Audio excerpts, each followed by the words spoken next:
Alright, so today we have my friend Dwayne Beach.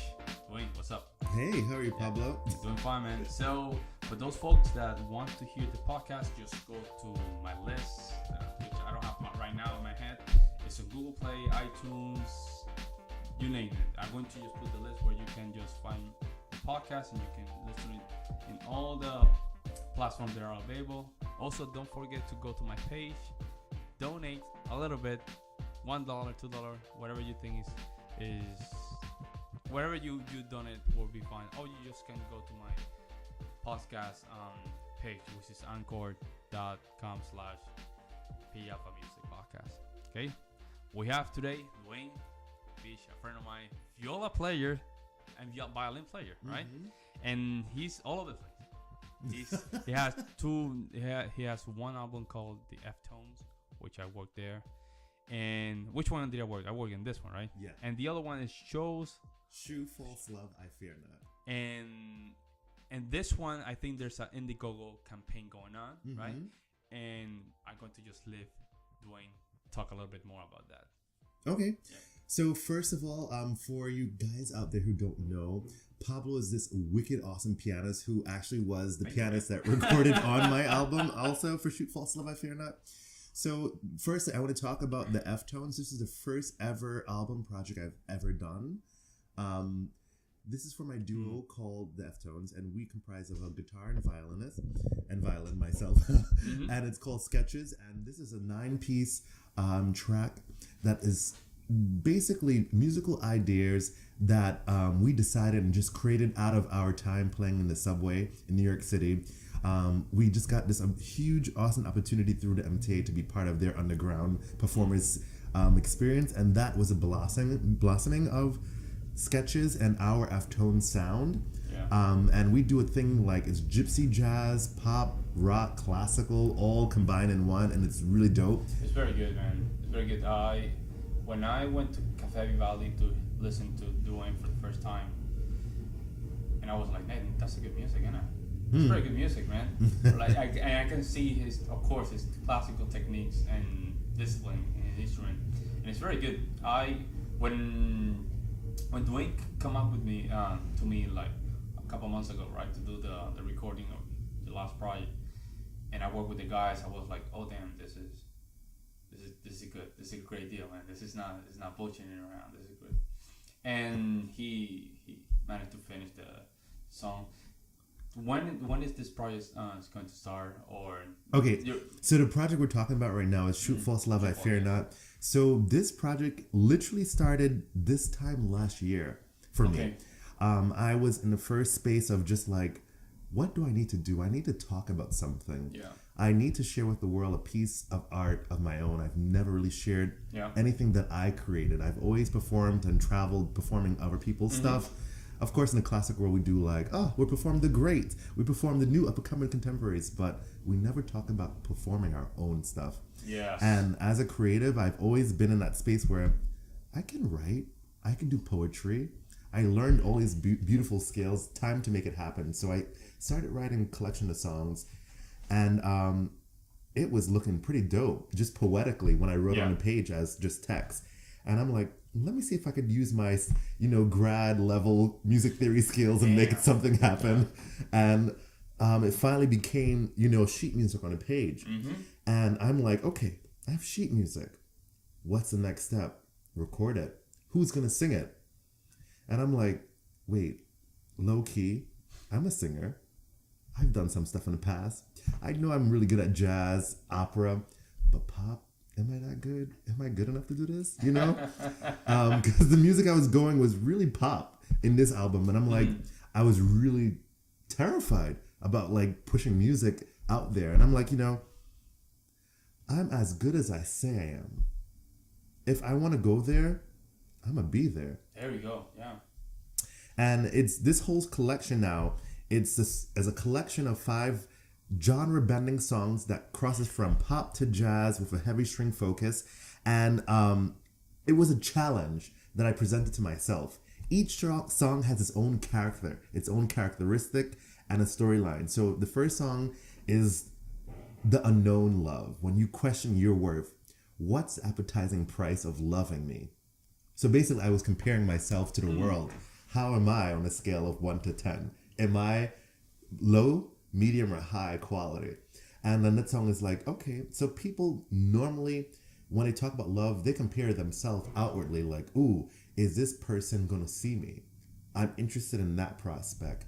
Am I at that same level to be chosen by that amazing lover? Yes, I see what you're saying, yeah.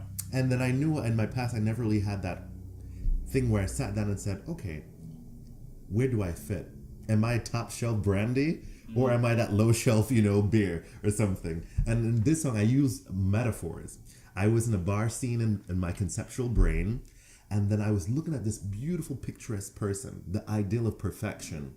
And they were so appetizing to me in the first song. And I'm just like, what am I? How would they see me? So the journey is a journey about love.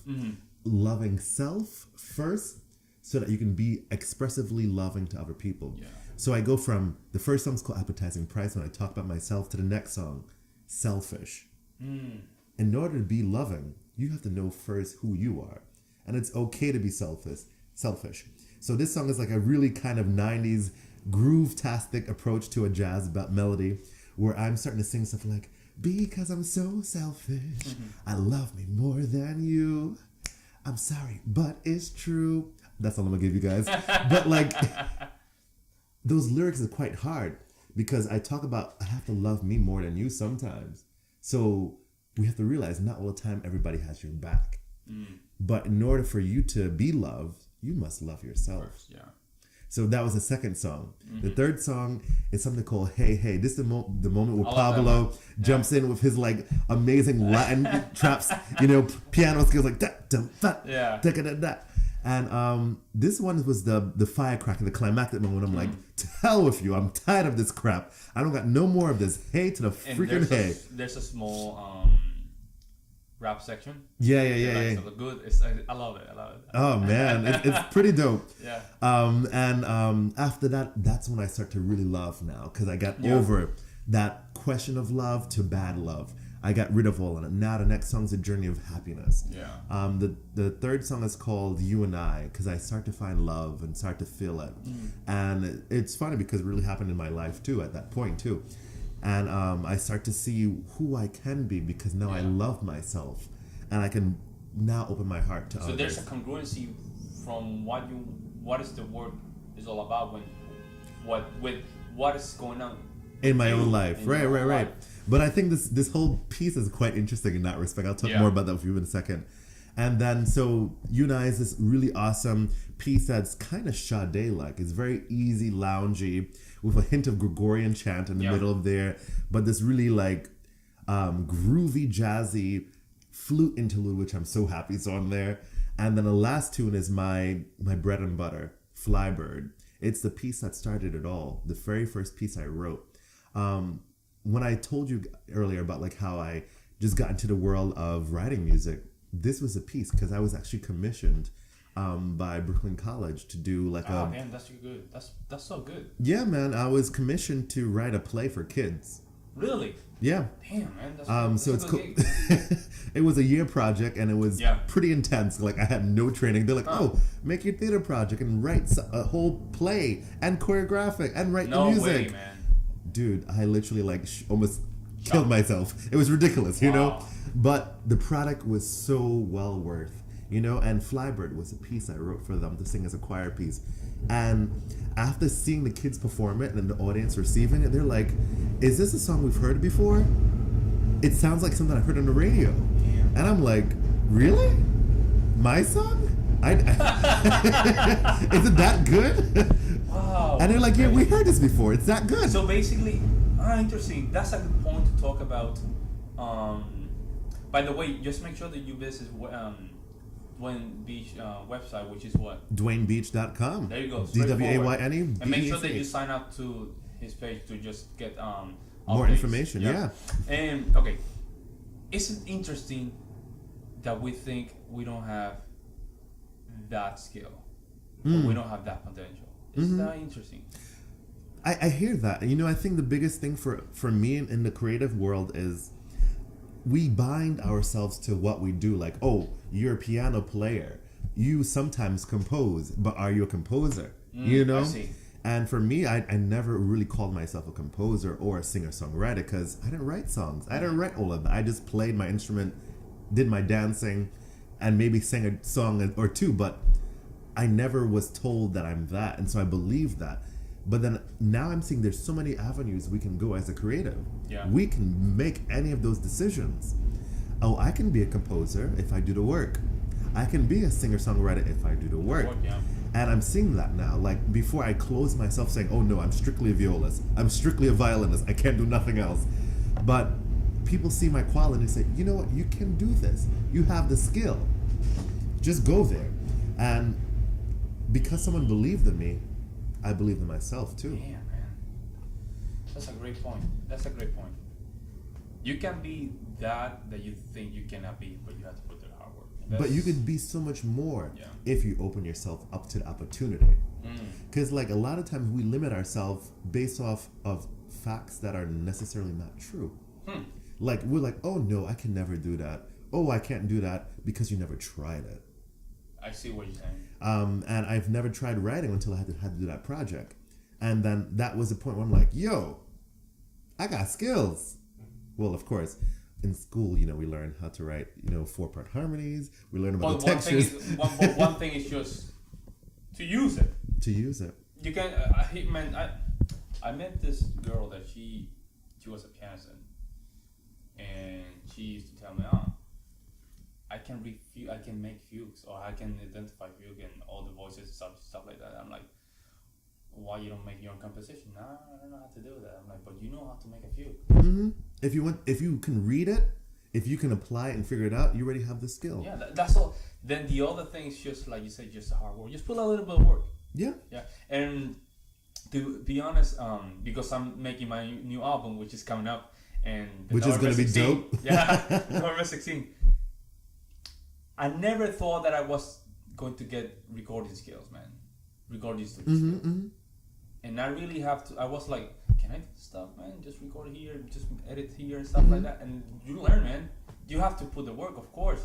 But then you start learning, like, oh, I can do this, I can do that, I can put this there. And then you start, you think about yourself like, damn, I can.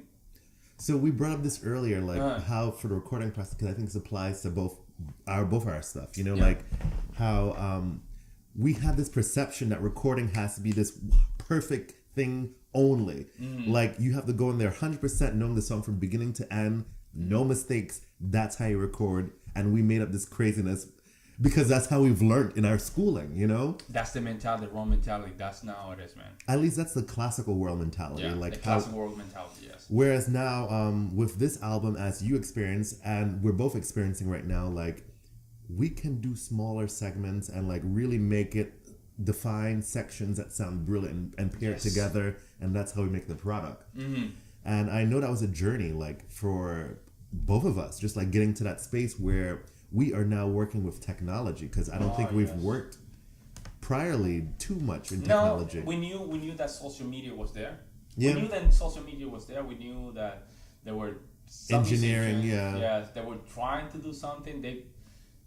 They did something, but I never thought about music engineer or social media marketing. Or just the businessy, or just audio technology. All that stuff was so far from my reality, man. That literally, I never thought that I was going to just buy an interface, 2 microphones, and just start recording stuff, man. I never thought about that at all. And I think it's just the fact that, and this is when things come and start to click. Thank God I didn't go to do my DMA, because I remember when I was in the DMA, and I think I just mentioned this in one of the last podcasts, I was hiding behind a classroom. And saying that, I could hear that, because I could relate to that as well. Yeah. And someone told me that, because by the time I was like, damn, I have to go to school. Why I have to go to school? And that person came to me and said, like, Papa, stop hiding yourself behind a classroom. Because that way you feel like you keep working towards this goal of like, oh no, I'm gonna be there. I'm gonna be the artist when I finish, right? Which is not. It's not how it is. And then what happens? You be like 34, 35, and then you just starting your career. Exactly. Think about it. You just finished your DMA when you're 32. Typically, right? Right. And that's, we're being conservative. You manage to just do all your credits like it's supposed to be, because I still have friends that they're still doing the DMA. I'm like, yo, okay, that's crazy. But then me, I didn't go that route, and I started working my music. That's when shit hit the fan. That's when I'm okay. This is the thing that we want to do. Exactly. And I think we want to go to school to make ourselves look good, because I think it's looking good, feeling good, knowing that we have this accolade thing. But at the end of the day, it's about the talent, at least in our craft. Because even when we go to schools, we take all these exams, no matter if you have a 4.0 average or perfect grades, what do they care about? Your 15-minute performance. At least in an artistic world, I think. Yeah. Didn't think about it, man. You're just giving a concert. In my case, I gave a concert only my last date of my master's degree. That's too long. That's too long. When you're working in this world, you're like, I need to perform, I need to make an album, I need to make press releases, I need to make networking. See, that's too much. That's too much already for an academical life. Yeah. So when I did my master's degree, I remember I did my concert and stuff like that. I finished, and that's when things started like, wait, this does not make any sense. So you spend 2 years just to work one concert. How am I spending 2 years just to play in one concert? Doesn't make any sense. Well, the benefits of Oasis course is like you're learning more technical stuff to help make you have the facility. Yeah. So there's that benefit, and we're learning more language to learn how to compose and transcribe and make sheet music that we're doing and selling those things. So of course there's always those great benefits that we can talk about. But I think where we're both at now, we're at the stage of artistic development. And we're really defined now by our brand and that we create for ourselves, and that means we now have to create our web pages, Instagram, all social media, as well as learning business, like learning how to market yourself, and that be all of this before you even get there to do the concert. And that I think is the most important thing for us as performers now.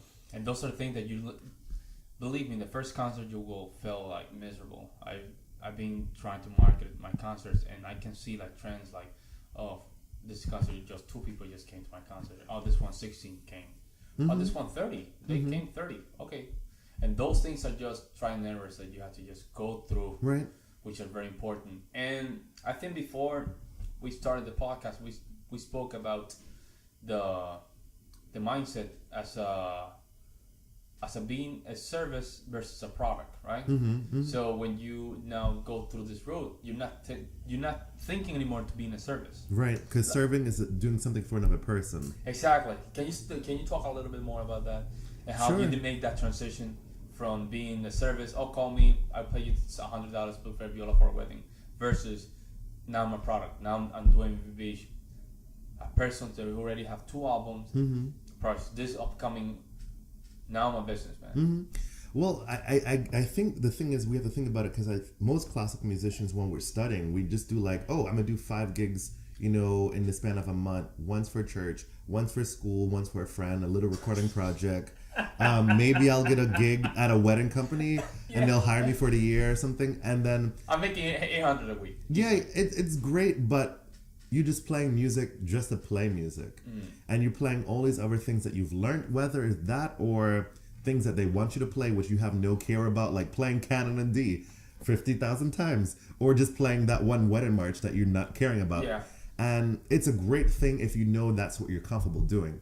But if you feel like your artistic direction is leading more in the realm of you being the highlighted performer, that model would not work. You have to be the product. You have to be the thing that, at the end of the day, we want. And you have to sell yourself that way. And I know, for me, I've had this like huge developing change where, first of all, get a business account on Instagram, on Facebook, have your own personal art page, separate that from your own life. Because your life is one thing for your friends who are there, but you have a brand and you have an image, and you want to make sure your image is upheld to the highest level of your artistic growth. Yes. And get high quality headshots. Get really good audio. Which is a great point, man. I mean, you have to invest. You have to invest a lot of money, but be smart. Get your friends who have this equipment for cheap, or do it for free, or do it for exchange. And find a cheap website service to make your web page. You have to have a web page, but before you have a web page, you need to have a business card. Because anytime you walk around the street, you must have a card available. Because someone may stop you. Oh, you play violin? Oh, even though it's not a violin, just tell them. Oh yeah, I play an instrument. And I'm like, well, I'm looking for instrumentals for your gig. What happens in the middle of that street? You don't have a card. What are you gonna do? You lost a job. So you need to. That's a good point. That's a very good step. There you go. A free step-by-step on how to just start your business. Yeah. Music business. Get a business card. Get a cheap website host. Everything is free nowadays. Yeah. You have Weebly, you have Wix, you have Jimdo, you have everything. The list. Yeah. The list just go. So there's no excuses to start building. And I think I wrote an article about it, about how to just start branding yourself as a musician. And I really gave a very good detail list. The list of things that you can do. I mean, and my last podcast, right? Not my last one, but my last guest, great friend of mine, man. And we spoke about it, about being a musician and having a website. He didn't have a website. I'm like, just start making your website. You have to, because if someone, let's put it this way, if someone is living right now in Germany and they want to look for more information about you, they're not going to the Facebook page. Right. They're not going to Google search you. Yeah. They will Google search you, and the first 10 pages should be relevant. Exactly. Yeah. No, it's true. And the thing is, because we're so fast people now in terms of technology, we're not going to spend more than 15 seconds or 20 seconds to put the effort out there. Yeah. So we as business people have to be making our web pages designed, or our outreach online, so it's easily accessible. I can't pronounce the word. And they just want to click a link, see everything about you in that one moment, almost, honestly. And you have to just tailor your craft so you can say, as soon as they click on this link, you get everything I need right now. And I think that's the most important, just making everything accessible to viewership, but also making it so that we have all the platforms available for whatever platform they use. So that means some people are more Instagram friendly, so they'll go look up your page on Instagram. Some will look you up on Twitter, which I didn't think I wanted until recently. That you still using Twitter recently? Or? I just opened it up. Before I never used it because I feel like that was something I didn't relate to.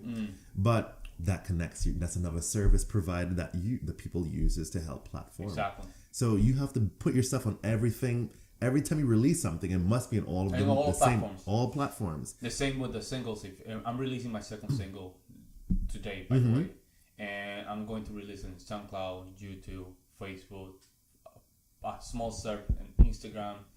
The list just goes on. Wow. Yeah. So it's not about. I'm not thinking as a musician right now. When I do all the stuff, you're planning a schedule like a business. Like a business, and now it's just. Okay, so this is the list that I need to do. It's not about even practicing. It's just these are the things that need to be done. Oh, speaking of that, so you just laid out the whole model schedule. Like you can sometimes people talk about year schedules. Like, what are you doing every week? Do you post one new thing about yourself, or photo, a video, a release, press release? Do something. Like you could have your own model. For me right now, I know I'm still working out what my thing is, and I'm thinking in the long run, if I could do something at least. Once a week, I think I could do that. Anything more than that's too much. Where I put a new content related to my art, but I still have to figure out what that model looks like. Because like maybe one week I'll do a video, next week a photo, the week after that maybe an advertisement, and then come back to that same cycle. I think that's a good way to keep your fans still interested in your brand. Now going back to something else, you were talking about modeling, right? You talk about schedule modeling. I think the next thing we have to talk about is learning the technologies available to you, like making sure if you don't have the best photos, learn how to Photoshop. Learn how to really beef up your photo skills on like some type of other software. Video editing, making your video comfortable and editable to be posted on your Instagram and things. Yeah. And the tricky part is sometimes it's not formatted in a way that can be workable because it may not be supported. But having maybe another app on your phone or a computer that can make your things convertible so it can be accessible. Accessible, yeah. And I know that's a big thing for me now. Just like I just recently got this movie app, which I'm really learning how to make my own movies now. It's pretty dope. Really? Yeah, like there's this thing in my computer called DaVinci Resolver, and it's what my video technician is using for my music video, which I'm gonna tell you more about. Oh. And I learned how to do the skill. It's just like GarageBand or like iMovies, but a higher quality level. Higher quality, right? It's free software out there. Don't tell me, but it has to be Mac or it can be Windows. Well, right now I'm using a Mac, but we could check out if they have a window or whatever. But like, it's a skill that I never had before, but now I have the skill to make a high quality video. And which just makes sense because now when things getting bigger, which is going to happen if things keep going like this. Mm-hmm. Even though you're not the video editor guy, right? But you know what you're talking about. Right. You can relate it to the people that you need for your team. Because now with my team, I'm gonna talk about it. So I created one video for the same song Flybird, and it was the hugest project I've ever undertaken. It was literally a $7,000 project. I had a team. I had dancers. Because I'm a dancer myself, and I choreographed my own dance routine for this. And that was pretty awesome. And still showcasing my skills as a dancer was another thing. Because I don't think I've ever completely had a piece of art that connected all my forms as a musician, singer, and a dancer. So my album is the first time I'm having this multimedia moment. And I think this is the blossoming of the product I need to deliver from now on, you know, because I got it, you know. But now going back to my team, I had a video technician who actually engineered and was doing the actual video. Then I had a video editor, another girl who was just really super about like piecing together all of the clips. And she was telling me the language as we we're going about like, oh my gosh, we have to need the biograde here, color swapping, all these other tech terms. And I'm just like, what are you saying? Are you speaking French to me? I don't know all of this. But after sitting down with her, I learned those things. And I learned how she made the film. And then I learned from my videographer, what does he need? What type of direction does he need? So I basically had to be my own director as well for this project. Of course, I had my friends on the other side who were helping in the background for like little things, but I'm like, okay, we're going to do this shot, one more take. Let me see it. We'll record it. I'm the principal actor. So I did all the actions, mapped it out, had to write my own and draw my own, they call it storyboard. Every shot that we did in the video, I physically drew it out and thought about methodically. This is the way I'm going to do the shot. This is how we're going to do it. And then my videographer is like, okay, the best way to capture is this way. And my choreographer brain was saying, oh my gosh, how can I make that dance work? So there were so many components to make anything that we see. Now with the team part, it was a huge effort to just get any scene. And it was a lot because like sometimes my dancing scene, I made it, my front was over here, but the videographer is coming from that way. So I had to change my dance choreography with all 10 people to make that work. And it changed every property. So that was tricky. It was super tricky for me because like... And that was for your last project or for Shoot False Love, I Fear Not. The one that's about to come out November 30th. But I have a release party on November 29th. So I'll take... that's going to be dope. Nice. But yes, it's going to be out there on Vivo video online through YouTube. Did you pay for the Vivos though? Or that you have to pay for. Right. And how good is the conversion there? People do go there and see your stuff? Well, to be honest, I've never done anything yet, so it's still in the process of being released. Mm-hmm. But Vivo is the highest music video platform. Got it. When we go to YouTube, the best artists are on Vivo. When you see like a Pitbull or a J-Lo or a Cardi B, what video you see? It says Vivo, Cardi B's new latest hit, whatever it is, you know? And we have to be on that same caliber from the jump, because if you're not, who are you?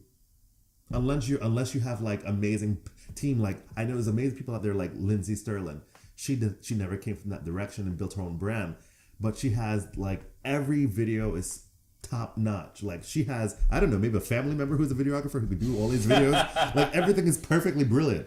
But like whatever. But for me, I know this is my only video I've ever done. It has to be on that same caliber because now I'm going in as a person without a label. And I had to represent myself to the highest level. Yes. And I didn't know what that level was, you know? But I know my product is there.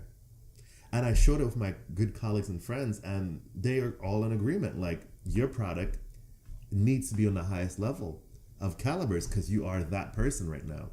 So I had to really think about. That's so good, man. That's so awesome. To say that even I know that you're pushing yourself, but you have to. You have to, man. There's no other way. And even though I'm in the classical musician stuff, right? I still do my videos, and I try to edit my videos, right? And I just make sure that my videos in a good quality. Not as of course the extent of yours that you have to raise $7,000, which I think is a great thing, man. That's so awesome, and it's hard. It's not hard. But like, no, I realized for this thing, of course, I can have my friends do the video for me, but is it going to be the quality that I want as a career move? No, because then, if you want to make another video, your friends are not going to do it for free again. Of course. Yeah, so you have to be honest, and also going through that step of just working with different people and giving them what you really want.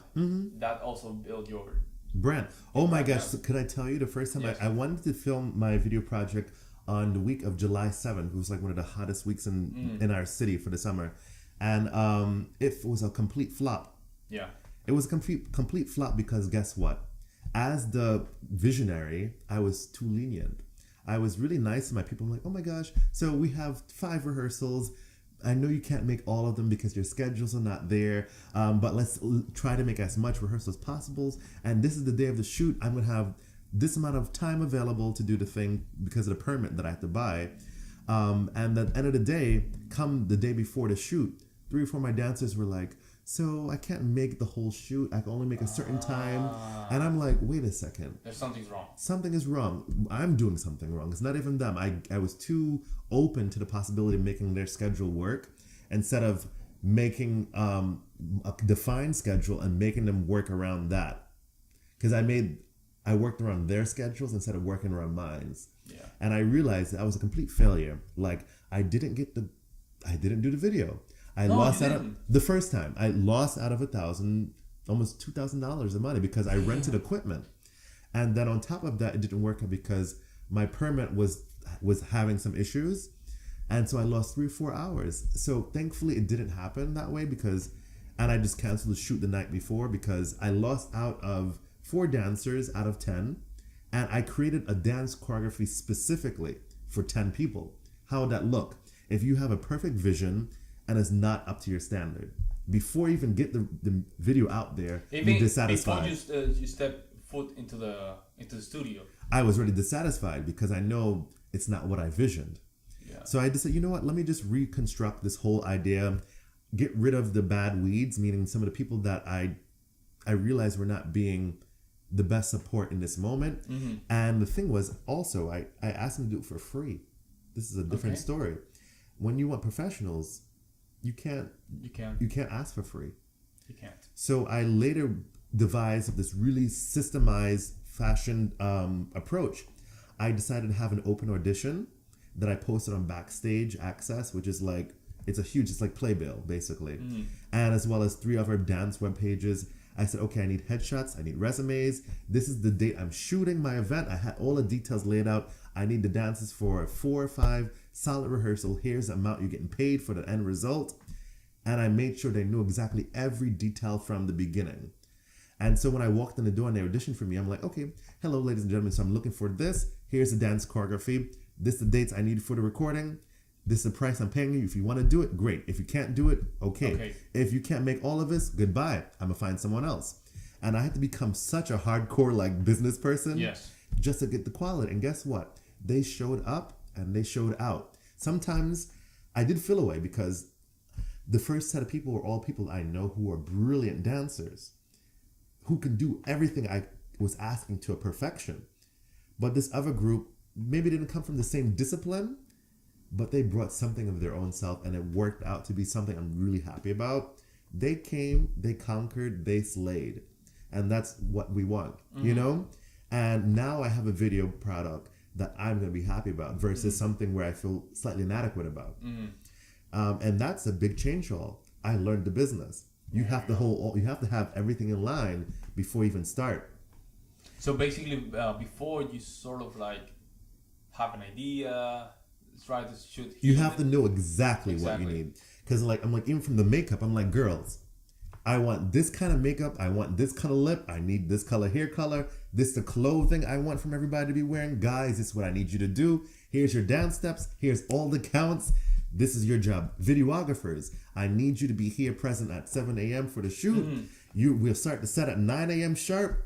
9 a.m. to 7 p.m. We're doing all of this. There's a lunch break. I got lunch time. You have to have everything so systematic. I can even show you some of our time, like the timetable, like how I had it. It was the only way it was going to be possible. And I had to be diligent.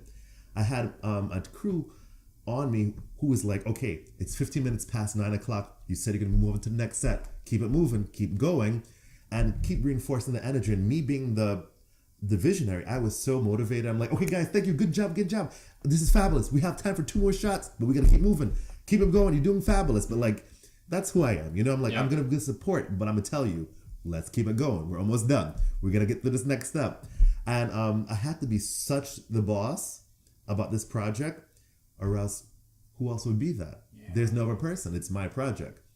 So I had to learn from the beginning. If I want something, I have to know exactly what I want.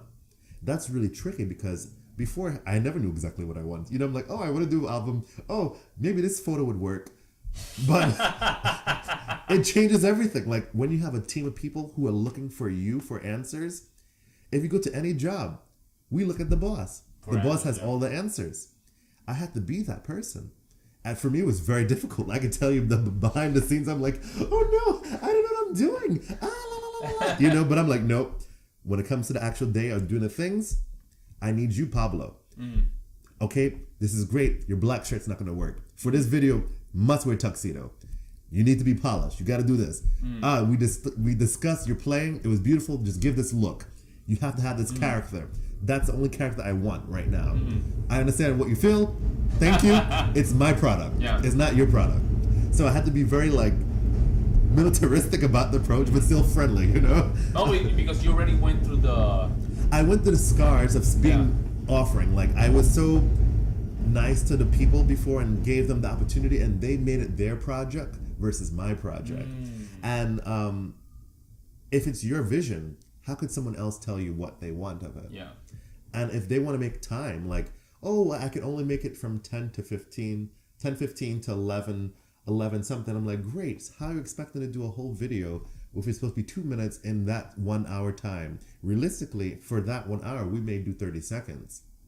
How is it possible? Less, huh? Or less, depending on how many takes you have to do of that one scene. And I realized at that point, I can't be a friend when it's work in that respect. We can be friends outside of work, but in work, I have to know what I need from you. And I have to be able to tell you exactly what I need. And if you can't do that, let's just be friends. That's great. Exactly. I would love you there, but as a professional, it's not going to work. And I had that experience already with some musician friends. Like I told you that we were going to start this project, and then we started, and then you just back off. Flaky, and I'm like, okay, you want to go that road? That's your problem. Let me just work and search for other people and start working by myself. Because it's better. How I say this? I think Les Brown talk about this. You know who's Les Brown? I've heard of him. Yeah. Motivational speaker. Yeah. Keep flaky people away. If he told you he was going to be there and he flaked out, just to the distance, because it's true. If he flaked you in that moment, right? That means he's going to flake you in all of the other moments, right? How consistent can they be, right? It cannot be the person you can depend upon. It can't, man. It's just. But it's okay to have cocktails and drinks with them just for fun. But you have to just know the difference between are they the quality talent who's going to be there? Because to be honest, it's not even about talent. That's what I learned about the video. Exactly. Because as I said, the first group of people were super talented, but they're not committed. So at the end of the day, this new group of people that I had were able to do everything because they practice at it and they're always at every rehearsal. So you notice the difference, the attitude, right? So there's a different. Okay, why people that are failures in school, they become successful? Because when you fail and you try harder, right, to become someone, you develop attitude, right? Mm-hmm. And attitude versus talent is going to always win, because talent is something that you already have. And for example, these projects, so many projects, but none of them become successful, right? Right. Because they have the talent, but they never develop. They don't have the personality, the attitude. So there's more than just playing. For example, I play my instrument, right? I play piano, but if I rely only in that talent, and I don't develop my other area, which is more important, my attitude towards my work, it's not gonna happen. It's so funny. I was just talking to a student yesterday who's about to do an audition this morning for a high school, first time going to this audition, and we were talking about her playing. She's a brilliant technician, amazing violist, and I'm very happy to say I'm her teacher. You know, it's pretty awesome. But like, she's so not comfortable with presenting, and we just said, you already have the talent, so it's a blessing, but you have to have the stagecraft. You have to, man. You have to know how to be able to walk in a room and command the space.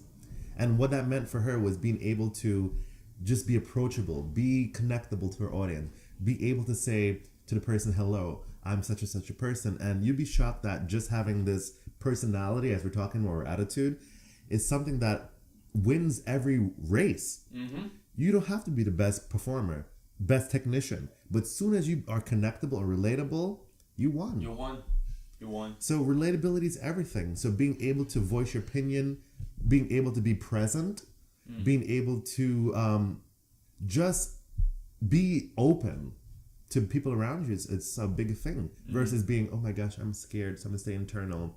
We don't want to see that. It just makes you look weak. And not to say weak is a bad thing, but like, we're not interested in seeing the flaw, because remember, the audience is here to support you. Whoever is there is watching you is supporting you. They want to see you do your best. They don't want to see you do your worst. So why present that? Even though you're going to do your best, why give them that moment of unsureties? Like, yeah. So it's just, yes, attitude, and stagecraft is just all those factors that are outside what we call talent. Let's call it talent, right? Right. Which is your ability to do something. Right. All those things are what really count, right? And you can see it even in classical music. You see these great pianists at Barnabon and Darren Barnabon. I'm not saying they're not great talents, but they're not the great pianists either. But then their personality, they're showmen. They're very strong physically, huh? You know that you can send their presence, their business. They're very comfortable speaking into a camera, a microphone. All those things count. It's what makes Barnabon. Okay? We know that he can play the piano. We know it. But then those other things that surround it makes him the high quality, the high quality because talent. you know there's a lot of good viola players or a lot of violin players. We're in New York City. If you really think that way, then you'll never succeed, because you're already just like, oh, there's people better than me. Exactly. That's a great point. We have Julia. We have Manhattan School. The list just going on. But this is what a guy in Puerto Rico told me. His name is Gerald. Gerald, I hope you're still listening. He told me, they're so great musicians, but none of them can succeed. They cannot stand out. They're great musicians. They can just put a score and you. But beside that, they don't stand out. And it's not the fault. See, that's not the fault. It's just the other side of the craft that you need to lay down.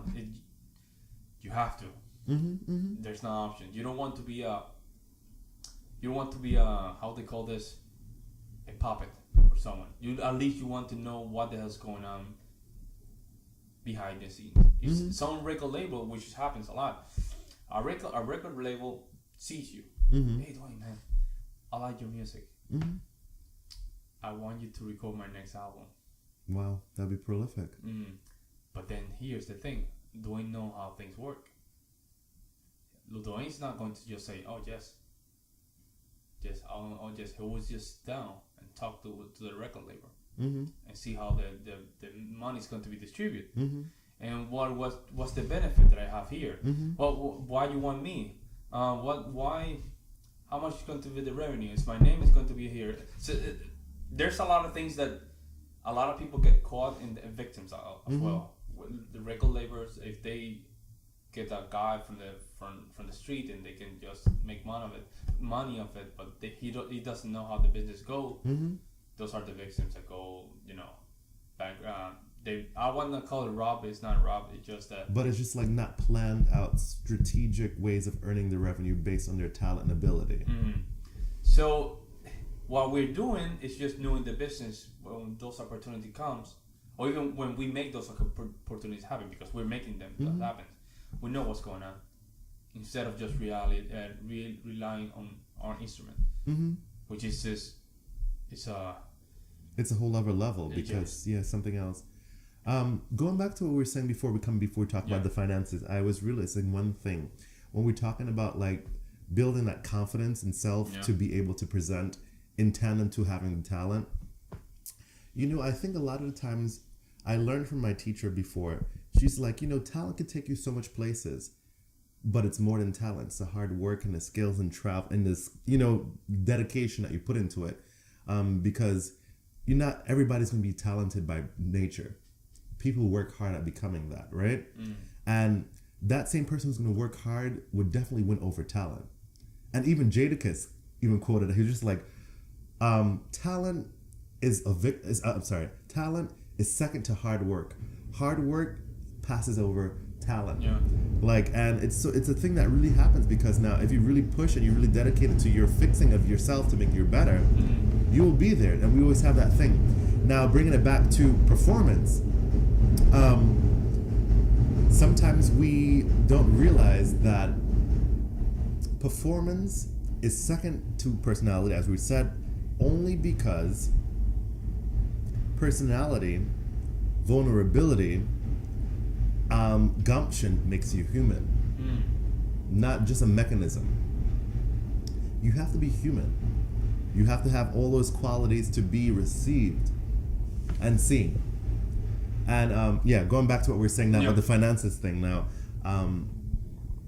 we also have to be smart.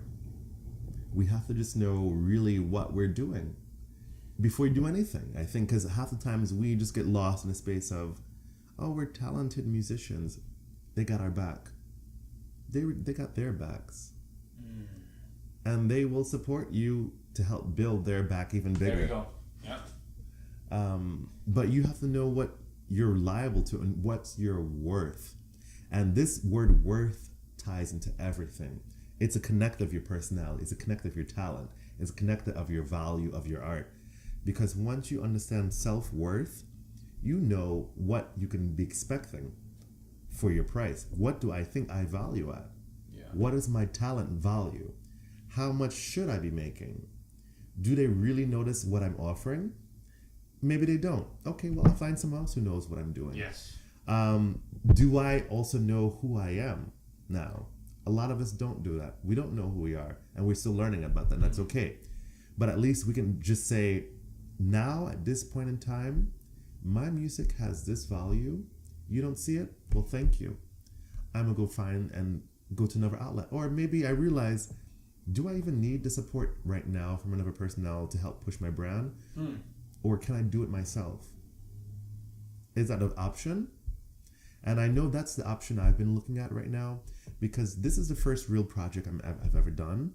And support is really troublesome to get, especially when you don't have a platform or an audience yet. And I was just looking, I'm like, okay, how can I finance my own project? How can I do this? Do I have a label? Can I submit my music to label? Could I? If I've never had a product? Exactly. I see what you're saying. Not really.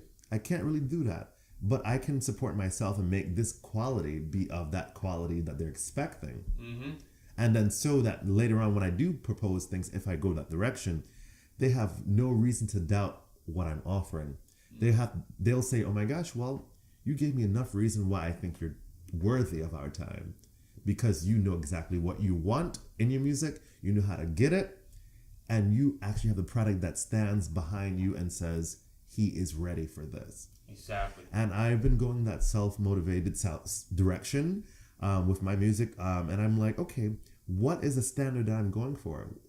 What is my audience? Who is my audience? I have to know all of these things from the jump. The niche, right? I know, like, first of all, my music is not mainstream yet, but that's okay. There's a voice out there for what I want. And I know I'm still learning about my own self as a musician, as a singer, as an artist.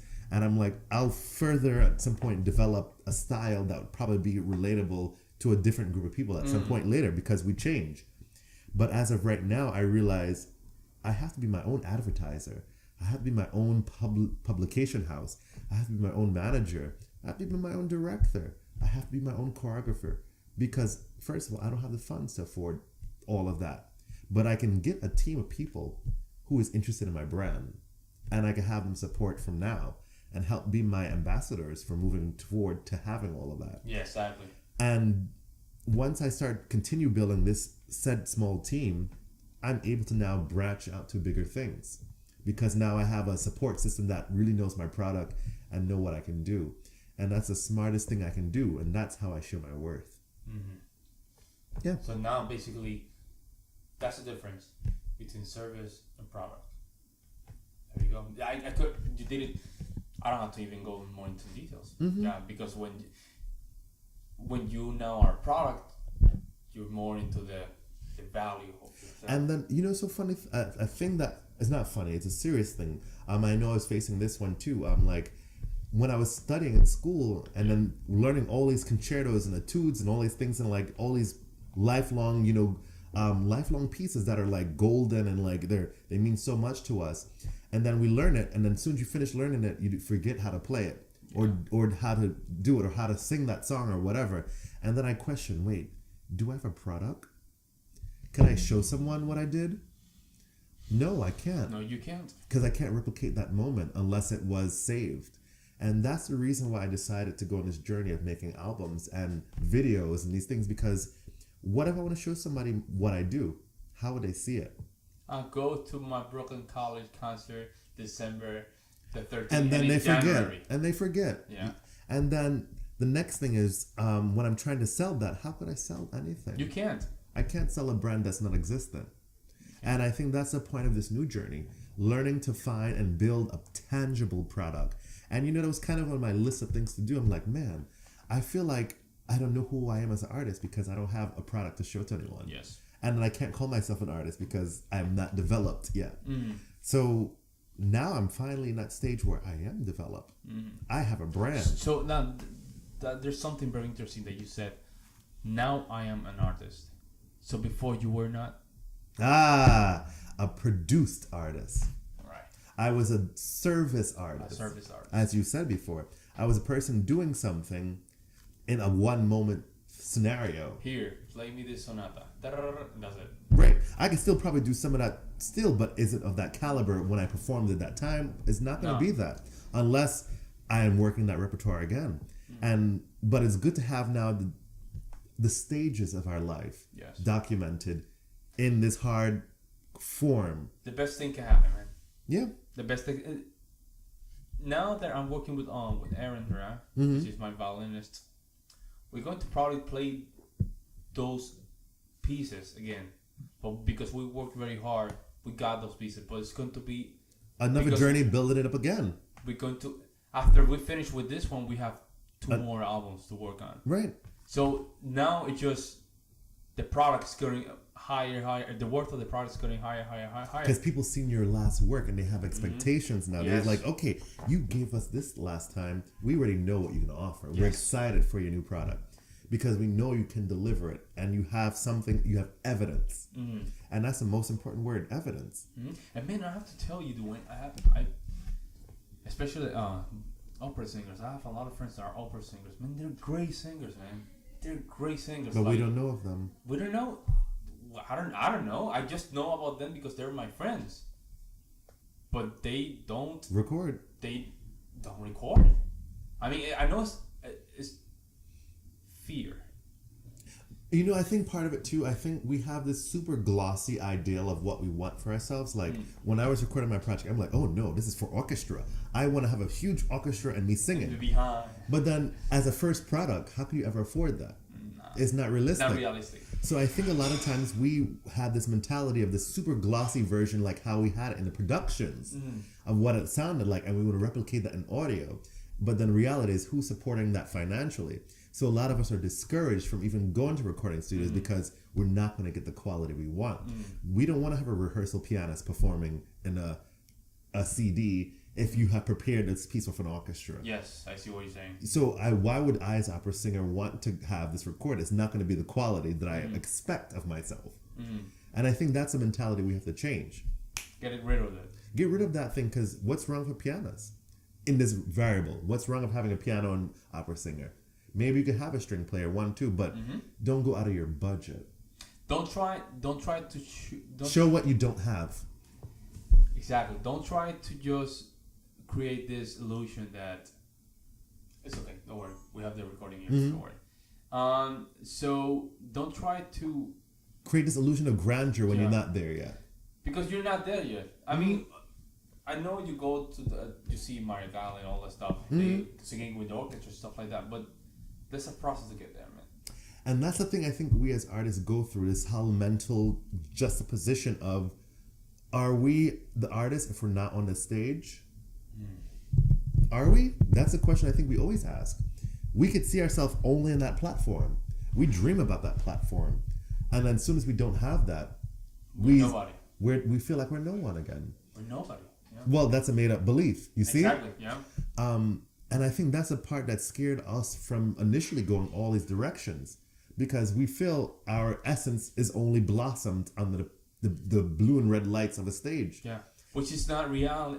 Which is not real, because there's something that's called passive income, which you need. But beyond passive, not even talk money yet. Like just everyday practice. I think we're hard on ourselves about practice. We don't think of it as we're being authentically amazing as a performer every day. I see what you're saying, yeah. Because when we practice, we're just like, okay, we're just practicing a song instead of realizing, oh snap, I'm dope. Listen to this. I did all of this. Where's appreciation for who we are every day? And I think that's what we as musicians tend to go through a lot. We don't appreciate ourselves. A lot. We do something that is not easy. Now that we are teachers, you can tell this by your experience. I had students that have been trying to play the piano for years, man. Right. And they still struggle with the scale. They still struggle. It's not easy. So playing an instrument is very, very hard. And only with that, you feel grateful for the fact that you're doing something that is not even easy. I got a comment to match that. Like, do you realize in this moment, you are your best version of yourself? No one can be you in this moment.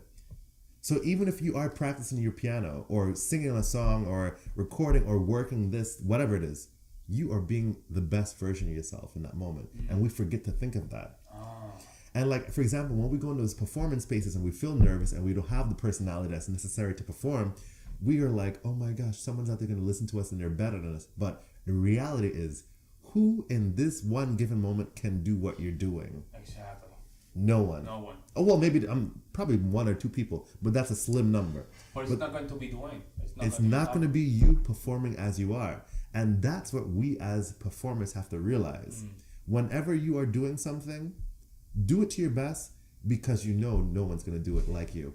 You know what? And also, now that we're talking about, I know where we entering, what topics we entering now.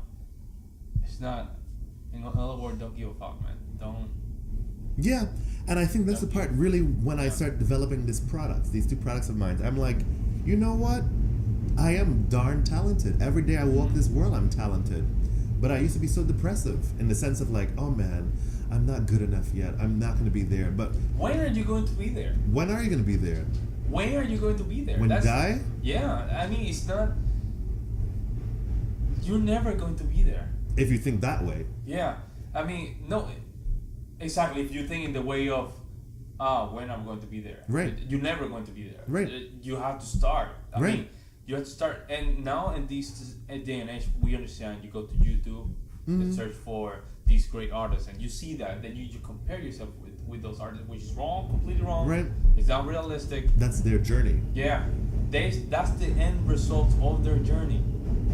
But we don't hear about that journey. I like to hear more I love the journey rather Right. than the result. Right. Because the end result, everything looks good. But Now, what's the story behind let it? me see the story. Let me see how he got here. Let me Right. see what happened. That's what I like to just pay more attention. Well, speaking of stories, now I think I didn't really fully talk about the story about my personal album, and I'm super happy to have this piece, Shoot False Love, I Fear Not Be Something, because, you know, this has been the hardest year of my life and one of the most fruitful years. Like, honestly, I came out as a fully gay man to my family, which I never did before, and I was petrified. You know, my mom, I made up this conception that she's gonna hate me, you know, she's gonna ostracize me. All that's made up because I believe that. I made up the story. And then now with my growth, this whole moment as an artist only could happen because I freed myself of this made up life that I had for myself. So by me not being authentic, I was not able to ever produce the art that I need to produce. So you were just holding back. I was holding myself back. And I think we all have examples in our life that hold us back from our potential. And now with this continued story, I realized there's so much other assets in my life that I was stifling my own growth from out of fear. I feared I would never be adequate enough to be received as an artist. But I made this up. But not realizing that I perform a lot of times and people love to see what I do. You know? Yeah. And I never seen it myself because I believed in this mindset of, oh, I'm not good enough. Question, Wayne. Yeah. Now that we're there, Wayne, what do you think it could be the reason that we developed this belief system?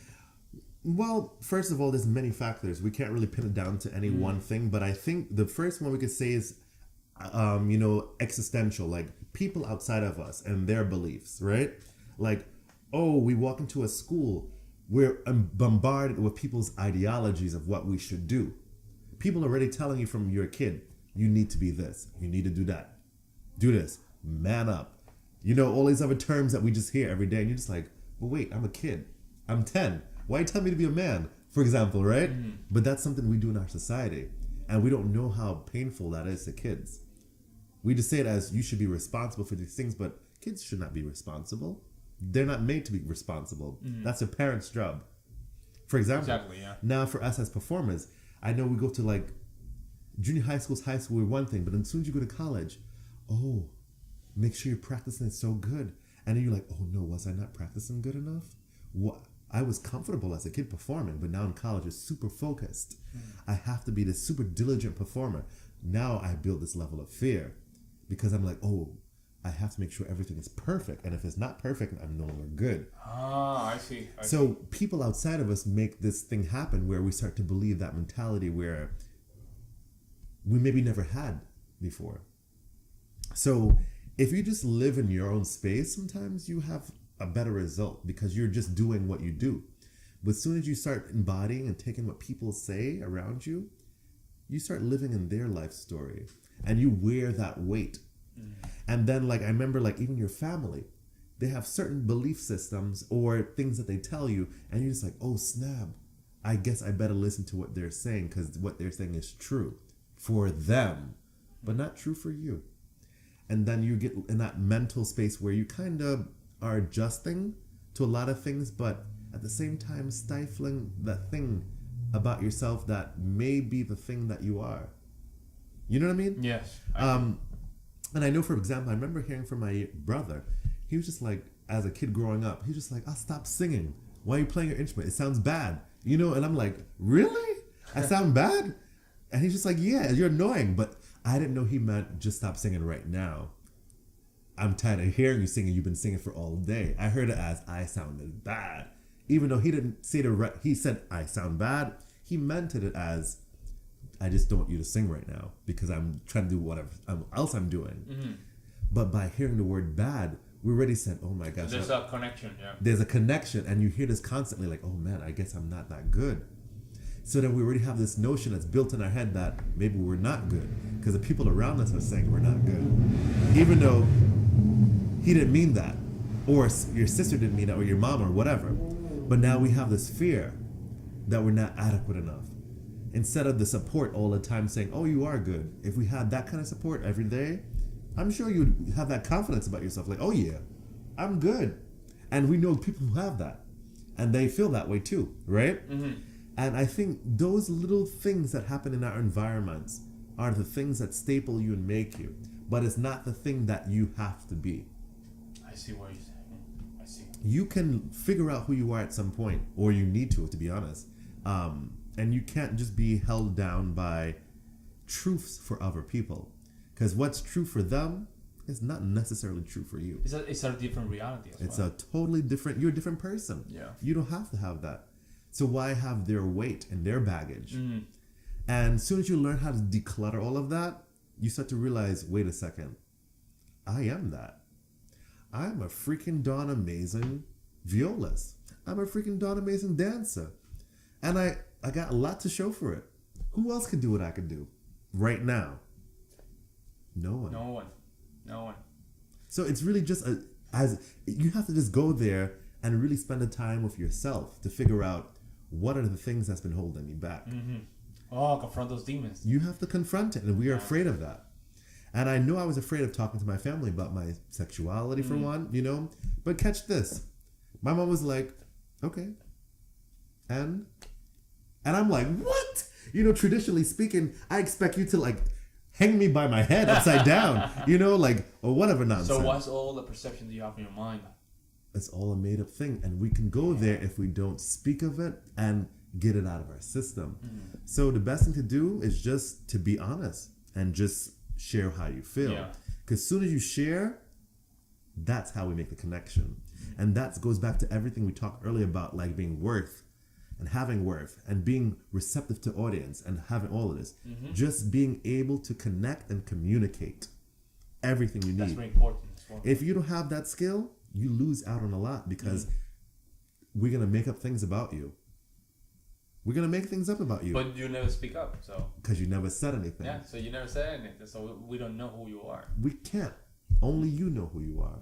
And that goes back to, okay, for those folks that have problems talking with people, just say hello. Yeah. That's a start. That's a start. And I know, I went to a meetup of music business, how to earn a living with music, blah, blah, blah.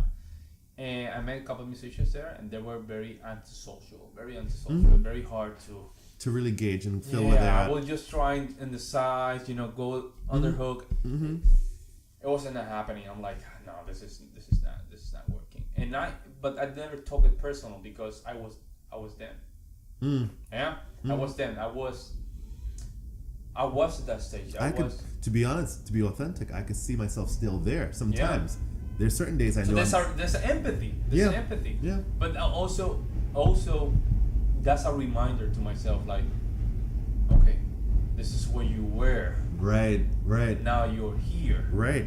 Yeah, you can start there and look at people in the eyes and say and just start talking about the business, right? About music, right? And feel comfortable. But I know music, and Dwayne, he was a pianist, and I think he was one of these great pianists. I can just see it, But I'm like, man, you're not connecting. Yeah, you're not there, man. You're not there. So we cannot appreciate you if you're not fully open to be receptive. So this goes back to vulnerability. Yes. Just getting over that fear, knowing your worth, because now he doesn't know all of those factors. He doesn't have the attitudes of success. He probably doesn't even know who he is because he's lost in all that. So we're touching everything we talked about again. Yeah.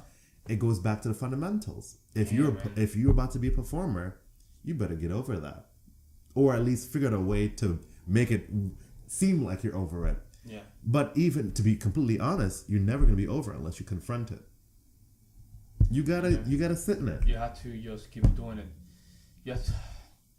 There's a lot, man. We can just go forever here, man. We can just when we have been around here in the city, we look around, we start things, we just make sure that things are finished and stuff like that. Finished products. If you start a song, man, it's just crazy. If you have a composition, you haven't finished it, make sure you finish it. That's it. That's simple. And I know we don't have a lot of time now. We have to close it, but with compositions, man, with a small book that you started. Just do it to its completion and finish the product, and then get on to the next, because now you have something of your own time.